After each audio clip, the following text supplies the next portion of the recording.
Kalau dalam Islam itu kerja itu merupakan anugerah sekaligus juga amanah, sekaligus juga kemuliaan.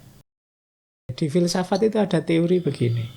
Orang itu kalau levelnya di bawah ikhlas, misalnya bahagia pun tidak lama. Jadi Sunan Kalijogo itu ada istilah, ya mari kita tetap mengalir tapi jangan tenggelam.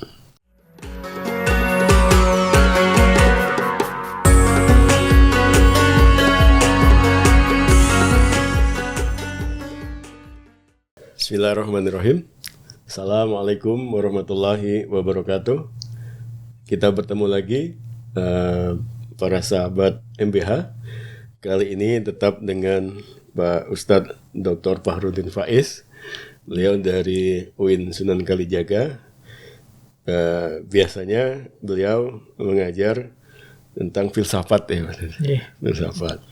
Biasanya kalau filsafat ini banyak hal-hal yang halus istilahnya yang perlu dikaji lebih dalam untuk kita banyak mengulik lah istilahnya dari beliau, karena sebelumnya kita telah membahas tentang keikhlasan yang lebih cenderung kepada pribadi dan yang akan imbasnya, impactnya terhadap organisasi. Ini skopnya akan kita perlebar untuk mendukung hal tersebut. Seperti apa infrastrukturnya yang diperlukan. Assalamualaikum Pak Ustadz. Alhamdulillah kita bertemu kembali dengan bahasan yang tidak jauh dari keikhlasan dan menjadi filsafah dalam kehidupan kita. Izin Pak Faiz, ini kita kalau sebelumnya kita bahas tentang keikhlasan.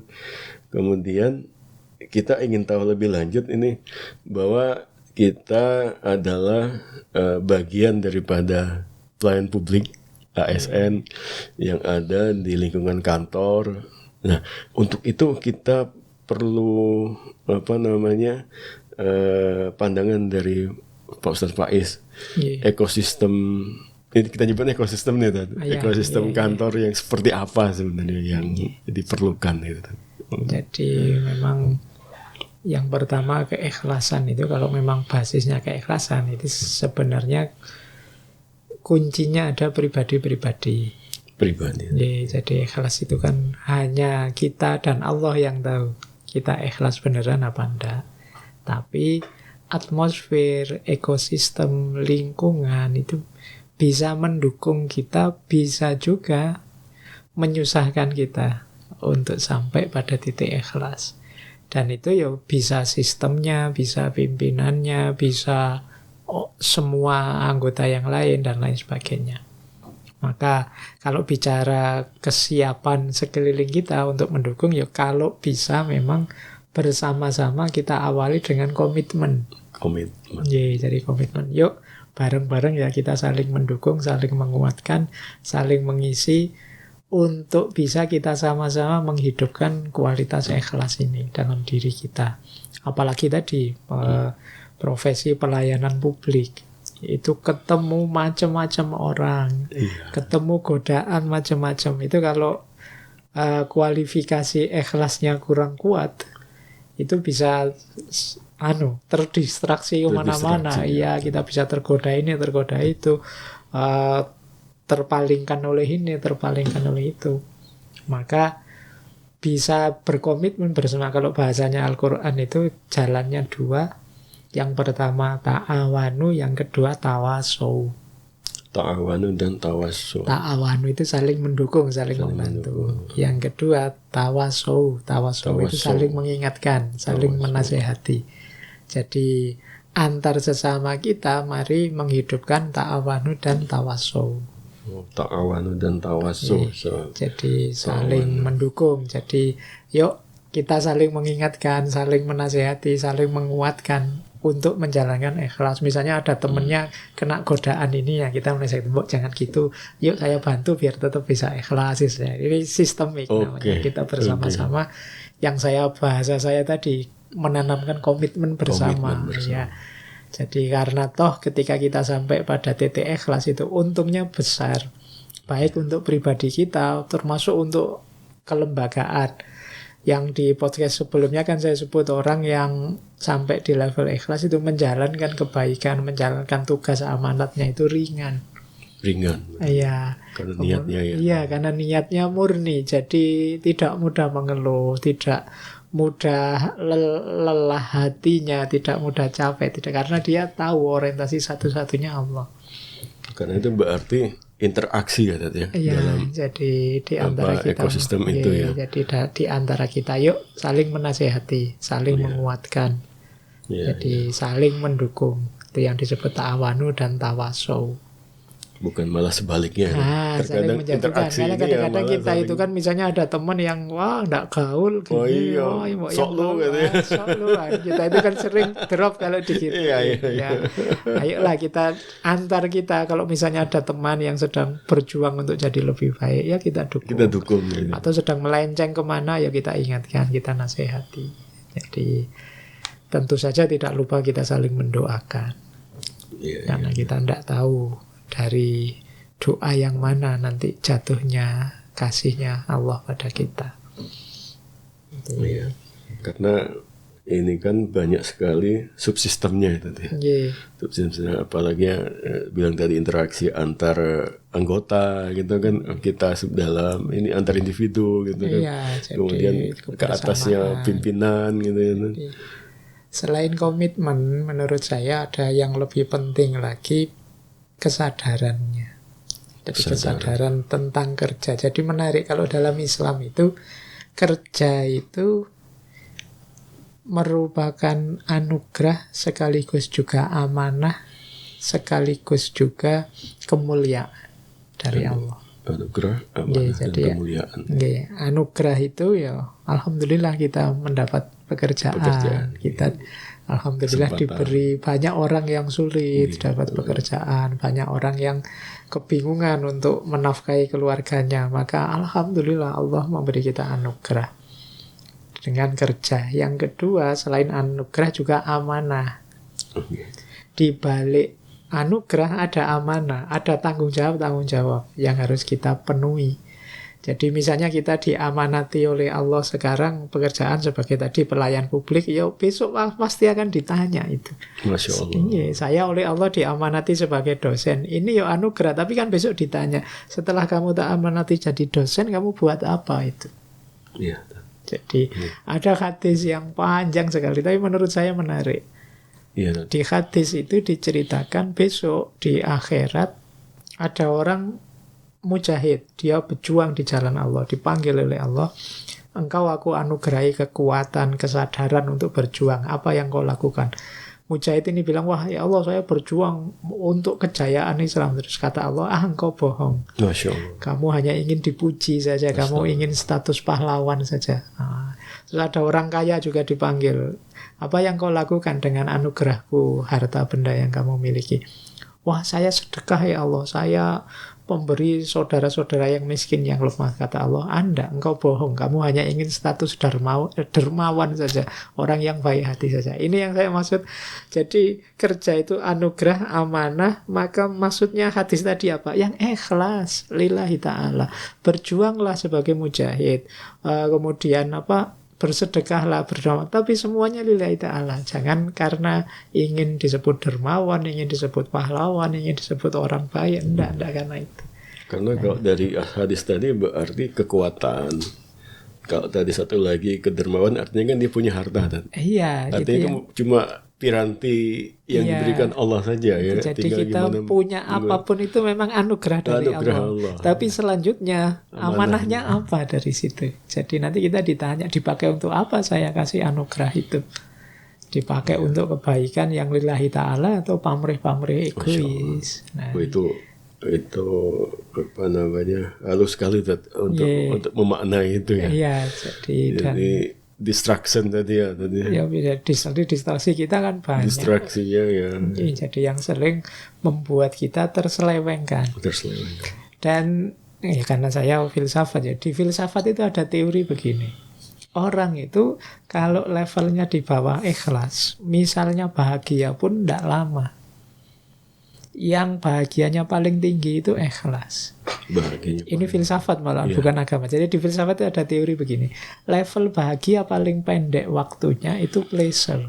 Pleasure ya. Jadi orang kalau hanya mengejar kesenangan, enak ini, enak itu pendek waktunya.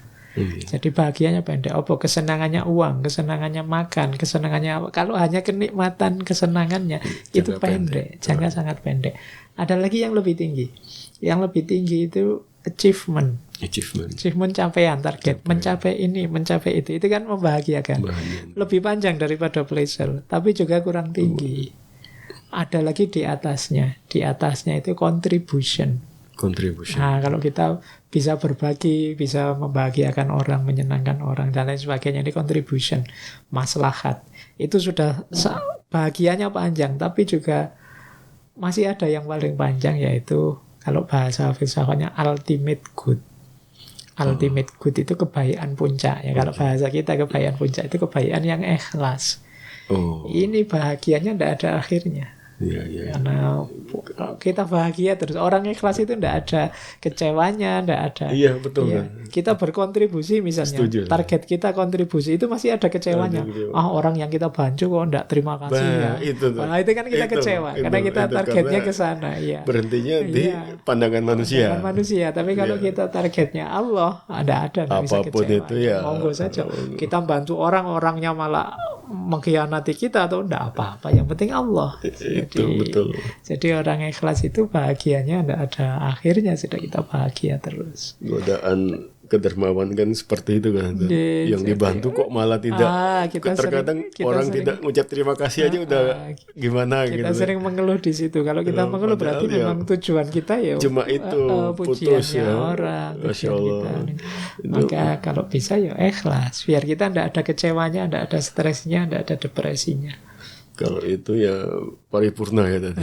Kalau bisa ke sana, insya Allah kita lebih tenang, lebih stabil. Bukan di sini kok kita inginkan. Lembaga juga begitu nanti. Kalau isinya anggota-anggotanya orang yang kinerjanya didasari keikhlasan, ya dia optimal menjalankan dan tidak pamrih-pamrih yang mendistraksi dari Allah.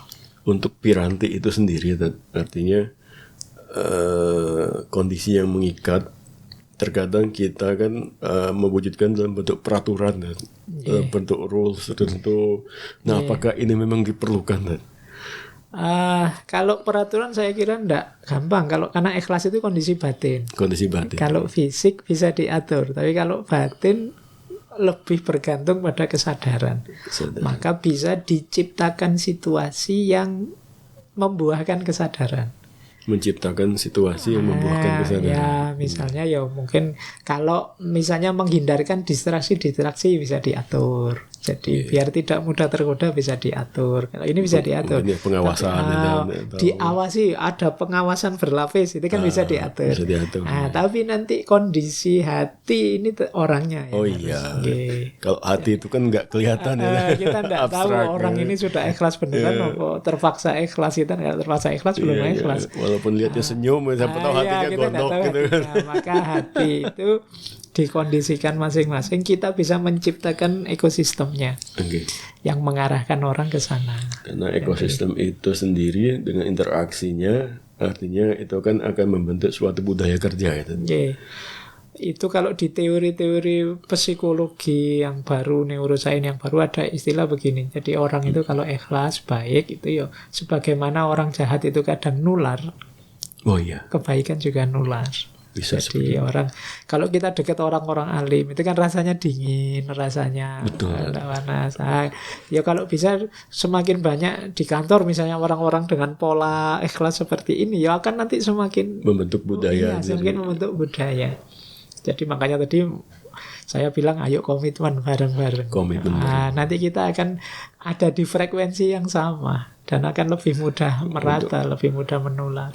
Jadi sahabat MBH, yang kita perlukan adalah sebanyak mungkin orang baik yang insya Allah akan menularkan kebaikan sesama. Jadi semakin, makanya kalau di mungkin sahabat-sahabat MBH hafal yang tombok ati itu. Tombok ati. Itu kan ada Iya, yang kelima itu wong kang soleh kumpulono. Kenapa kita mendekat ke orang-orang soleh? Biar kena frekuensi vibrasinya. Ya kalau bisa ya lebih hebat lagi yang keenam, kita jadi orang soleh yang dikumpuli.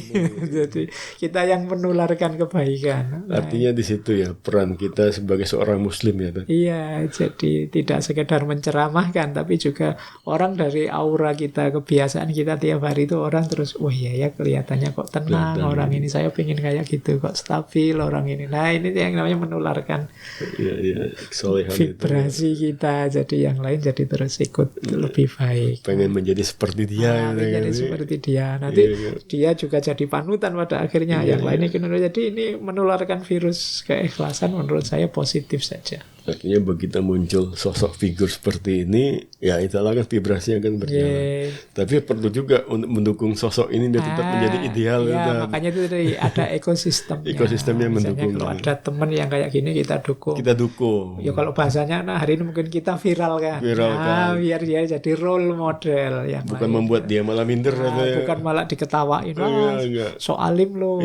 Soalnya jangan begitu. Artinya itu memang perlu ditumbuh kembangkan, kita suburkan. Iya, karena kadang-kadang kita itu yang justru mematikan potensi-potensi seperti ini. Jadi makanya penting kita bangun ekosistem di sekeliling kita. Nah itu kan kondisi idealnya ya. Kadang tidak selamanya kondisi sesuai kita harapkan. Nah apabila kita ternyata ya sunatullahnya harus berada di ekosistem seperti itu, kita sebagai individu harus bersikap seperti apa ya? Jadi yang pertama, ayo ngukur diri kita sendiri ya. Kita bisa ndak lepas dari, kalau orang hari ini menyebutnya toxic relationship. Hubungan yang toxic tadi. Kita bisa ndak bertahan dari racunnya. Toxic itu kan racun. Kalau memang ndak bisa bertahan ya kita harus mengambil jarak. Iya, mengambil jarak dulu. Jangan terlibat dulu. Nggak apa-apa lah, mungkin pergaulannya masih formalitas saja, nggak terlalu dekat. Ya, tetap interaksi tapi dibatasi. Tapi kita batasi karena khawatirnya nanti nularnya terlalu dalam sambil kita melatih diri kita untuk tangguh. Oh iya, ketangguhan. Ya, sambil menarik jarak sebentar kita latihan biar kita jadi baik, jadi tangguh. Kalau kita merasa saya sudah siap, saya tidak mudah tergoda kok.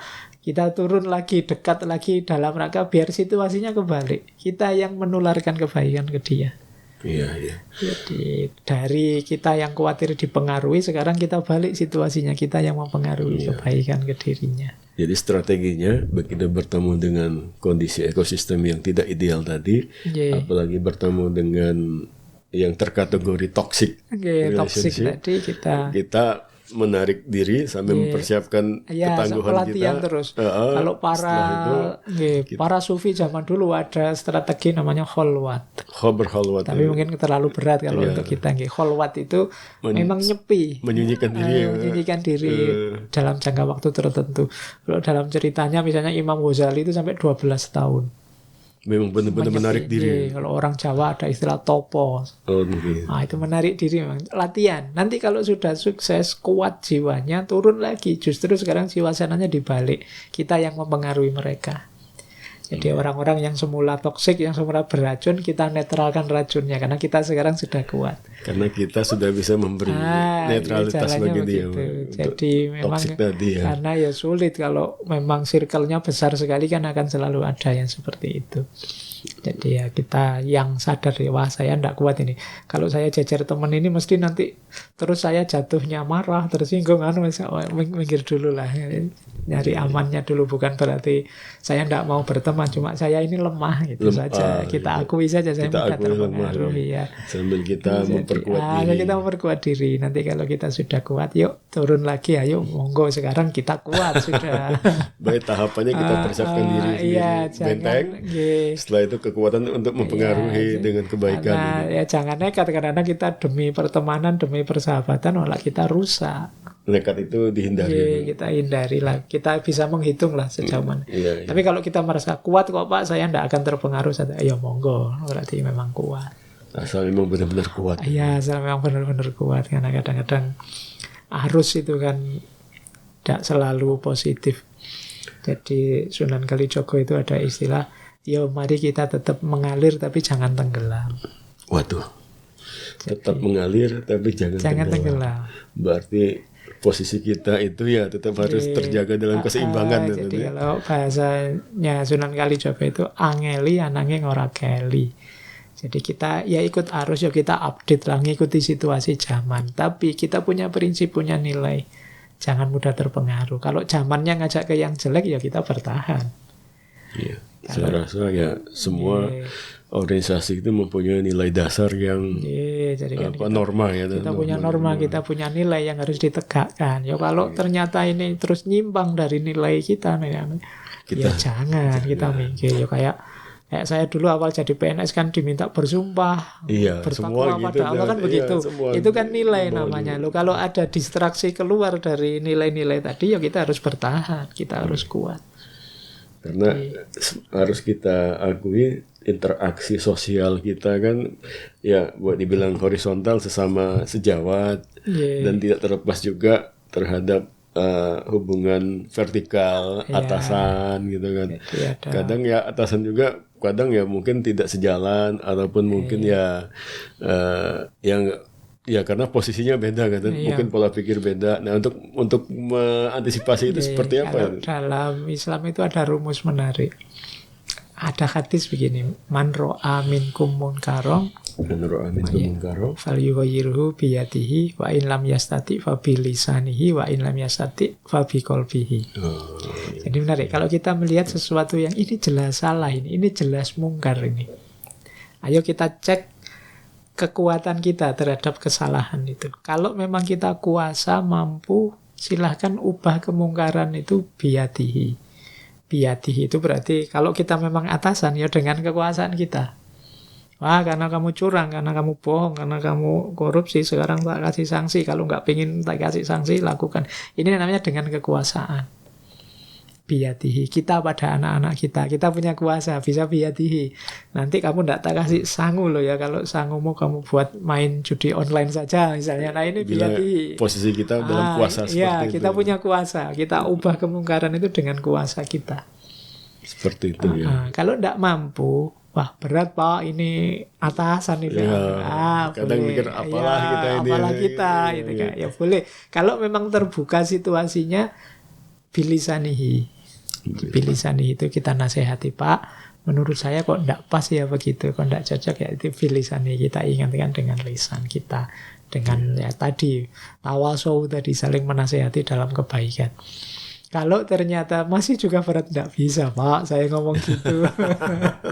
Posisi saya di mana kok berani-berani ngomong, ya sudah. Kalau memang tidak mungkin sama sekali, mungkin bahaya, mungkin merugikan kita dan lain sebagainya, yang paling lemah adalah biqalbihi. Itu yang paling lemah. Itu yang saya maksud tadi, menyelamatkan diri, ambil jarak saja sebentar. Jadi kita jaga hati kita biar tidak terkontaminasi. Jangan sampai kita terus salah-salah tak anggap benar sajalah, biar saya tidak begitu. Nah, itu berarti tidak biqalbihi. Jadi biqalbihi itu hati kita ingkar, enggan. Nah, itu menurut saya salah. Saya tidak boleh begitu. Ya, tidak menyetujui itu. Tidak setuju. Cuma karena memang tidak mampu saja, saya tidak bisa ngomong, tidak bisa mengubah. Artinya pada saat kita menjaga jarak tadi, kita mencoba mengumpulkan kekuatan kita. Jadi mungkin kita sambil mikir strategi enaknya gimana ya biar yang mungkar ini bisa berubah. Pada saat kita inginnya mengambil peran ini kan, artinya kalau saya seperti ini terus, artinya ya tetap menjadi remah-remah istilahnya tadi ya.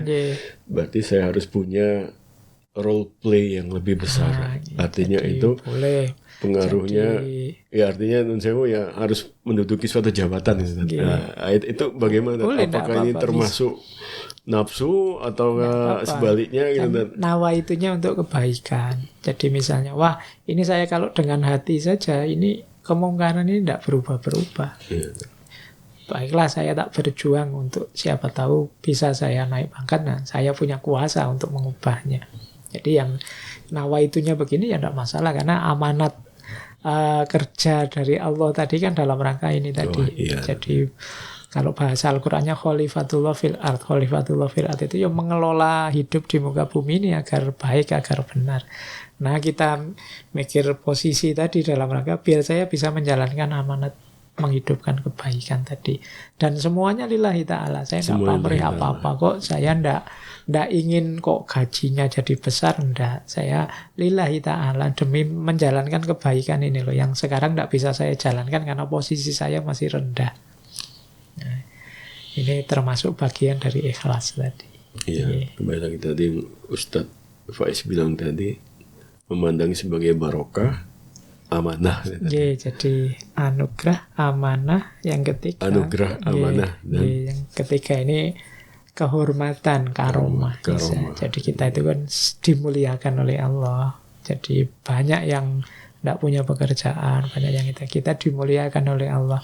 Sehingga kita punya status, masyarakat menganggap kita terhormat dan lain sebagainya. Jadi ketika itu karomah, maka jangan menghinakan diri kita lewat, padahal itu karomah dari Allah, kita malah begitu kita ke level dari amanah naik ke karomah tadi gugur, jadi kita terjun. Wong yo dikasih kemuliaan oleh Allah, kita merusaknya dengan curang, dengan khianat, dengan itu namanya, itu nanti pertanggungjawabannya berat kita di hadapan Allah. Masya Allah. Jadi barang mulia kita rusak sendiri. Padahal mungkin banyak orang mimpi kayak kita. Wah, betul, enak ya teman saya itu kerjaannya mapan. Kita yang merusak posisi mulia yang ditempatkan oleh Allah kita di situ. Itu yang harus kita, sahabat MBH, yang harus kita renungkan kembali. Berapa banyak anugerah yang telah dititipkan Allah pada kita. Berapa banyak orang yang ingin pada posisi kita, sehingga begitu kita menyadari itu, kita harus yakin bahwa di balik ini adalah amanah. Amanah ini pun yang akan menjadi booster kemuliaan kita ya. Kemuliaan kita. Atau malah sebaliknya, apabila kita tidak amanah, itu akan memutarbalikkan kondisi. Makanya tadi jangan lupa semuanya tetap nanti arahnya kepada Allah. Ilaihi roji'un. Karomah itu ya kan, kalau dalam tasawuf itu kita diberi karomah itu kan keistimewaan, bisa ini bisa. Kerja ini juga kerja ini juga keistimewaan. Jadi jangan berhenti di karomah, tapi tetap lanjut perjalanannya menuju Allah. Banyak orang yang tergoda dengan karomah itu, terus dianggapnya selesai perjalanannya. Padahal itu siklus ya. Padahal itu masih bonus saja karomah itu. Puncaknya tetap nanti kembali pada Allah. Ilaihi roji'un. Makanya ngelihatnya itu, apakah kita bisa husnul khotimah dalam segala hal itu tadi. Jadi maka tadi kalau dari saya sih rumusnya, kita sudah tahu kok sebenarnya mana yang baik, mana yang buruk.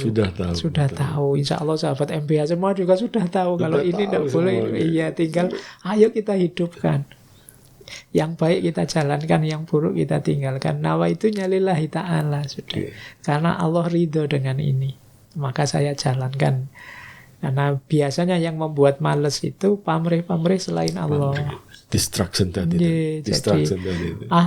Tidak mungkin saya naik pangkat, ya sudahlah kerja asal-asalan saja karena targetnya pangkat, maka jadi asal-asalan. Tidak mungkin gaji saya naik, Pak. Naik juga paling berapa, wong saya PNS saja kan. Terus jadi males. Dia lupa bahwa itu anugerah dan amanah dari Allah. Mari kita lakukan sebaik yang kita bisa, biar tidak kecewa kita dan juga tidak menyesal nantinya. Niatnya lillahi ta'ala. Asal kita yakin bahwa ini masih dalam konteks lillahi ta'ala, menuju Allah saja, mencari ridho Allah saja, insya Allah kita lebih stabil, lebih tenang menjalankan kerja kita. Hanya mencari ridho Allah. Ridhonya apapun Allah. Kondisinya. Jadi mari kita bangun, sahabat MBH. Ini sesi kali ini yang saya tangkap adalah bagaimana kita membangun ekosistem, kita menjadi bagian dari ekosistem itu, dan kita menjadi, bila perlu dan bila ada kekuatan ini, jadi influencer kan, influencer kebaikan, mempengaruhi. Apabila itu belum mampu, kita tarik dulu strategi untuk menggali kekuatan. Bila mungkin untuk masuk, kita masuk kembali dengan kekuatan kita. Bila perlu dengan skala yang lebih besar, untuk pengaruh yang lebih besar, tentunya dengan niat kebaikan. Ingat, anugerah yang ada di kita adalah amanah bagi kita untuk mencapai karomah. Ya, semoga Allah memudahkan, tetap Allah memberikan taufik hidayahnya bagi kita untuk menjalankan ini, dan terus memberikan semangat bagi kita, dan terus kita akan bertemu dengan insya Allah seperti Pak Dr. Fardil Faiz ini adalah salah satu panutan ya. Kalau saya pribadi panutan dari beliau, sosoknya, dari apa yang sering kita dapatkan, mungkin sahabat MBH akan bisa menggali terus. Konten beliau banyak di YouTube, terutama dalam menggali falsafat Islam dan juga menggali hal-hal yang mencakup keikhlasan. Mari kita explore. Saya pribadi pun sangat tertarik dengan keilmuan ini, karena ini bukan bekal kita dunia akhirat. Dan insya Allah semoga kita bisa lanjut bareng-bareng belajar. Saya menyebutnya kita belajar bersama. Jadi karena belajar itu kewajiban, jangan lupa. Semoga sahabat MBH tidak ada yang merasa saya sudah tua, tidak perlu belajar lagi, atau saya sudah pinter, tidak perlu. Kita ayo belajar terus, karena hidup kita harus lebih baik terus. Hidup kita harus lebih baik. Masya Allah, banyak sekali di sesi ini yang kita dapatkan. Semoga kita bisa mengambil hikmahnya bersama untuk kemuliaan kita, untuk keselamatan kita di dunia dan akhirat.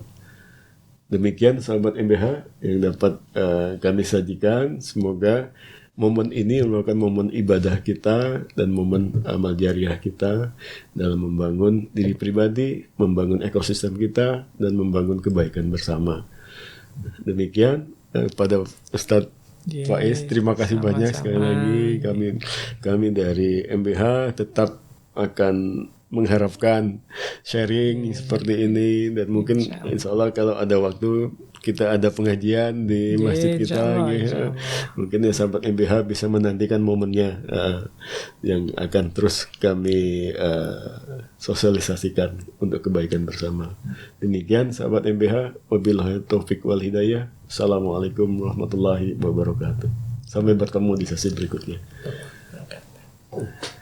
Terima kasih banyak. Alhamdulillah. Insyaallah. Alhamdulillah.